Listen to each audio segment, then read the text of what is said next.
They are the parents. Well then, what a responsibility on the parents.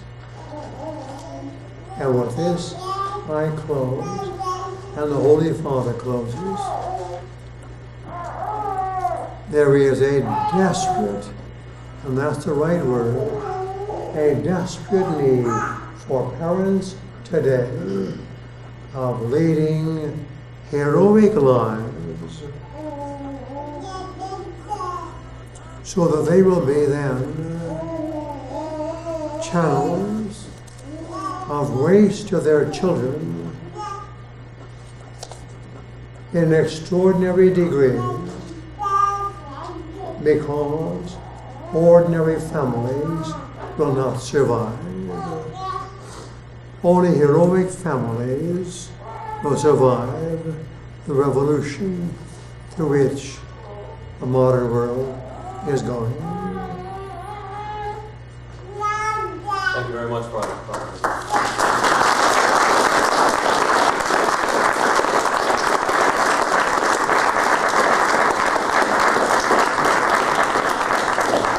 Father Hardon will now answer a few questions. Would anyone like to start?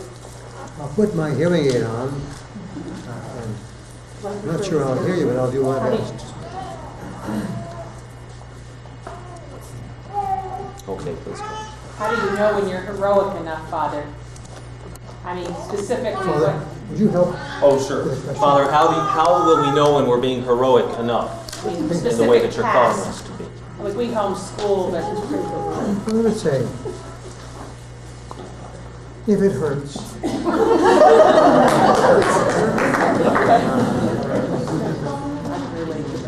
All right. I don't want to ask a question, Father. I just want to say I'm delighted, because you just simply said a lot of things that I have been saying all along.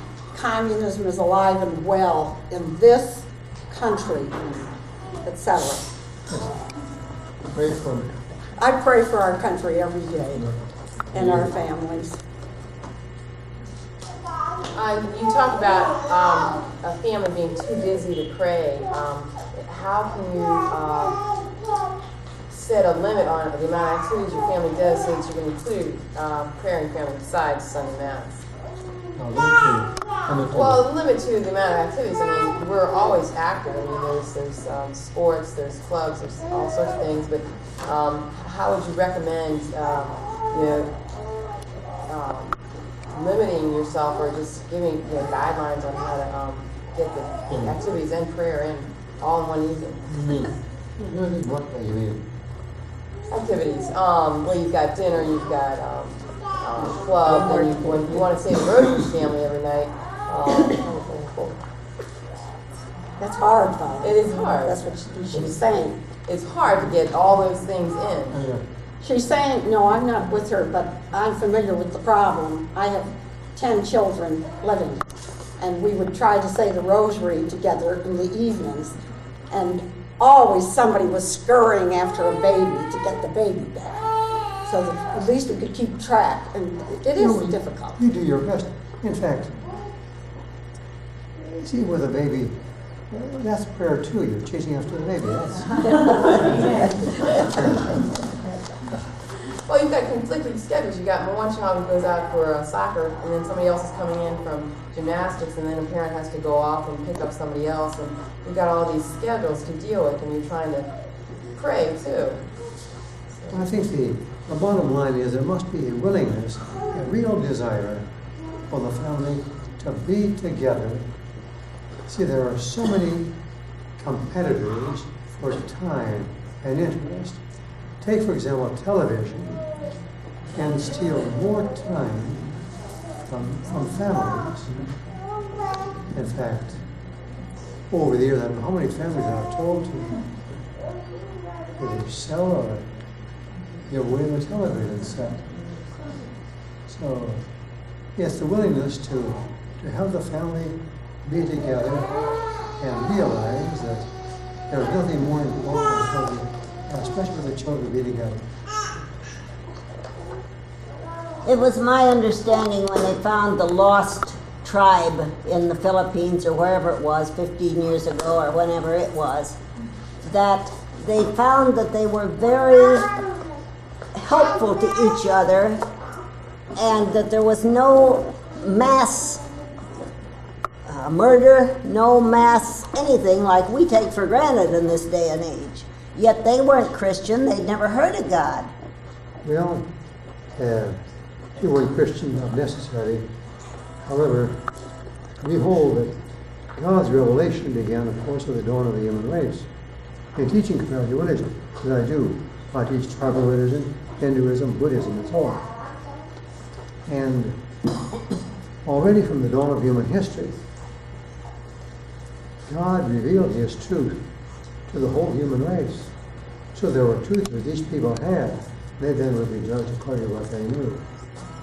But their own instinct told them that they should do what they was right. Instinct, but also their faith. In other words, there is faith. There's not a human being on earth that has not had access to God's revelation. Everyone.